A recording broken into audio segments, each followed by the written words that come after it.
Welcome back everyone. iOS 15 just officially came out, so let's take a look at it on the iPhone 8 Plus. Now what I can tell you is for sure this is a great phone. iOS 15 is probably going to be a good update overall.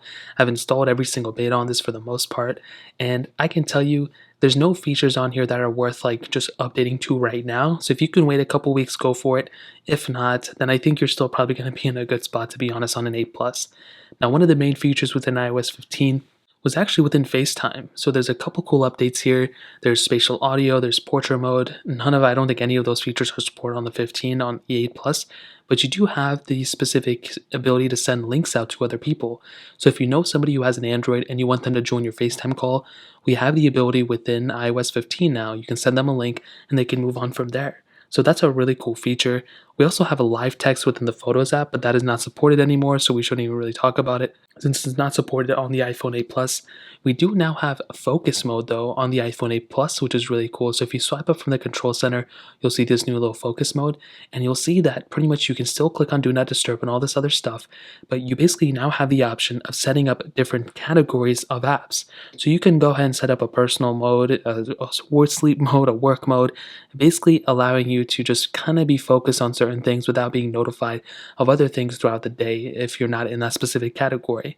Now me personally, I don't really care about this too much. I don't think I'm ever going to use it, but it is a cool feature if you're somebody who does want to use it. Now iMessage also got a little bit of an update as well.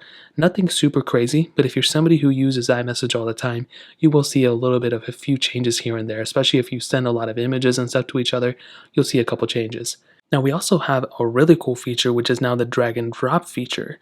So if we go and make our way over to our tab, Safari browser, whatever, if you go ahead and hold down certain things, and before you wouldn't be able to drag and drop certain things, but now you have the ability of actually dragging. So you can see I'm dragging this specific Learn More option.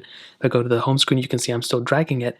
I can go ahead and make my way over to the Messages app and go ahead and drag and drop that specific link down here and essentially send it to myself, and you have this system wide. So if you want to drag something on a different page and bring it over, you have the ability now with iOS 15, which I think is really awesome.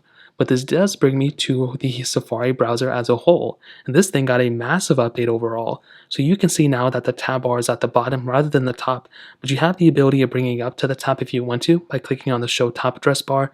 So you can see it now comes back up top, but I actually kind of prefer it at the bottom now because it does have some capability. So what you can do now is you can swipe up from the bottom of the tab bar and you can get into all your apps and your tabs right here, not apps, your tabs. But you can also make a new tab by swiping to the side. So you can swipe between your tabs right here, and if I go ahead and open up another Safari browser right here with the little tab, you can swipe between your tabs just like this. And that's a really cool thing. We didn't have that before, but now we actually do. So that's a really awesome thing. I'm really happy about this on this specific phone. We also have Safari extensions within Safari now with iOS. So that's another cool advantage. So those are the main updates for the most part. Of course there's other little tiny things here and there, but those are the main updates. And I'm going to be honest, I still probably would recommend you to not install iOS 15 just yet. Stick with iOS 14. That's probably going to be the more stable version of software overall. You're going to be getting a much more stable phone on that software. So far though, it does seem pretty stable. I haven't had too many issues on really any of the betas that I installed.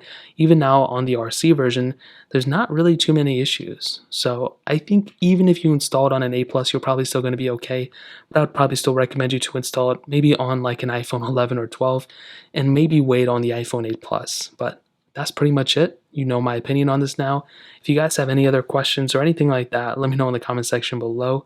Hit the like button, that would mean so much, but definitely hit that subscribe button. More importantly than everything else, I love every single one of you guys. Hopefully I'll catch you guys in the next video. Peace out till then.